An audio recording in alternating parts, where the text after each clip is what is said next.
Nah, Pak Prega, menurut kami ancaman pertahanan negeri kita yang paling genting saat ini adalah perang cyber. Setuju Pak Prega?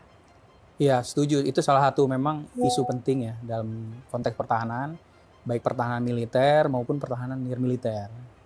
Dan memang ketika bicara cyber sendiri, dalam beberapa tahun terakhir itu kan doktrin operasi militer pun juga berkembang, berevolusi yang dikenal dengan nama multi-domain operations, multi-domain battle, di mana cyber sendiri menjadi salah satu domain utama di samping darat, maritim, udara, dan ruang angkasa.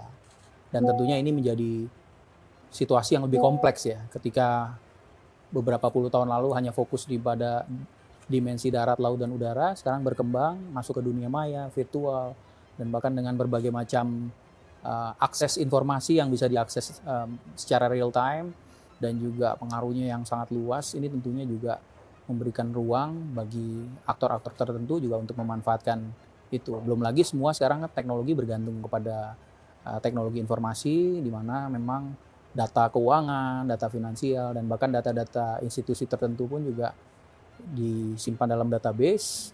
Dan bukan hanya data, sebenarnya kita bicara serangan cyber karena terkoneksi dengan jaringan internet, beberapa juga seperti infrastruktur kritis yang vital, seperti instalasi listrik, kemudian energi, dan lalu lintas, banyak lagi keuangan, itu semuanya punya potensi menjadi sasaran dari serangan cyber. Dan ini tentunya menjadi sebuah atensi buat kita semua, karena ketika kita bicara pertahanan, ini adalah tugas dan tanggung jawab, hak dan tanggung jawab sebenarnya, kewajiban seluruh warga negara. Nah, makanya penting untuk kita meningkatkan awareness dari seluruh warga negara Indonesia, sehingga cyber ini juga bukan hanya dilihat sebagai isu yang eksklusif, bukan hanya dari konteks kita lihatnya tindak pidana misalnya cybercrime, atau dalam konteks misalnya pencurian data yang sifatnya personal, tapi kalau kita melihat secara lebih strategis, konsekuensinya ini juga sangat berdampak kepada kedaulatan digital kita, kemudian kedaulatan informasi di situ.